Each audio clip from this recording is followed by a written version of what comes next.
முதலமைச்சர் எங்கள் தலைவர் சொன்ன மாதிரி தான் இந்த தேர்தல் அப்படிங்கிறது வந்து தமிழ்நாடு அணியா அல்லது டெல்லி அணியா அப்படிங்கிறது தான் எங்களுடைய ஃபோக்கஸ் முழுவதும். அதை நோக்கி தான் எங்களுடைய தேர்தல் பயணம் இருக்குமே தவிர இதில் நாங்கள் மற்றபடி யார் வேணால் ஜனநாயக நாட்டில் யார் வேணால் எங்கே வேணால் போட்டி போடலாம். எங்களை பொறுத்த வரைக்கும் நாங்கள் இந்த மாதிரி நான் சொன்ன மாதிரி திருச்சி மாவட்டம் என்பது திராவிட முன்னேற்றத்திற்கு கோட்டையாக நாங்கள் நிறுத்தி காட்டுவோம். இல்லை, இது அவங்க இஷ்டங்க. இன்னைக்கு தேர்தல் கமிஷன் யாரை என்ன அனுமதி அளிக்கிறதோ அந்த விதியின்படி யார் வேணாலும் எத்தனை இடத்துல வேணாலும் நிற்கலாம்.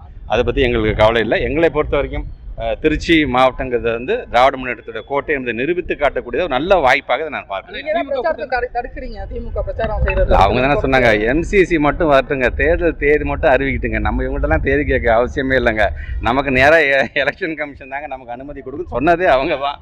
இன்னைக்கு அவங்களே அதை மாற்றுக்கிறத நாங்கள் எப்படி என்சிசி வந்து மாரல் கோட் ஆஃப் கான்டக்ட் வந்துருச்சுன்னா அப்படின்னாலே ஒட்டுமொத்தமாக இது வந்து ஒரு காப்பந்தரிசி, இது கேர்டேக்கர் கவர்மெண்ட். ஒரு அமைச்சருங்கிற முறையில் பார்த்தீங்கன்னா இப்போ நானே ஒரு ஃபைல் அவசரமாக கையெழுத்து போடணும்னா அவன் ஈஸியாக போட முடியாது. தேர்தல் கமிஷன் போய் அவன் ஓகே, ஸோ அவங்க ஓகே சொன்னால் மட்டும்தான் கையெழுத்தே போட முடியும். அதனால தான் இந்த காப்பந்து அரசு என்று இதை நம்ம சொல்கிறோம்.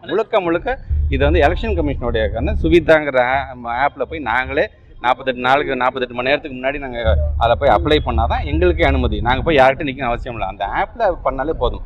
அதை புரிதலை அவங்க இயக்கத்தில் யாராச்சும் எடுத்து சொல்லணும் அப்படின்னு தான் நான் தோணுது. இல்லை, இப்போ தான் வந்திருக்காங்க, வெரி ஃபர்ஸ்ட் டைம் அவங்களும் கற்றுக்கிட்டு இருக்கிறாங்க, அவ்வளோதான். அப்படி தான் நான் பார்க்குறேன்.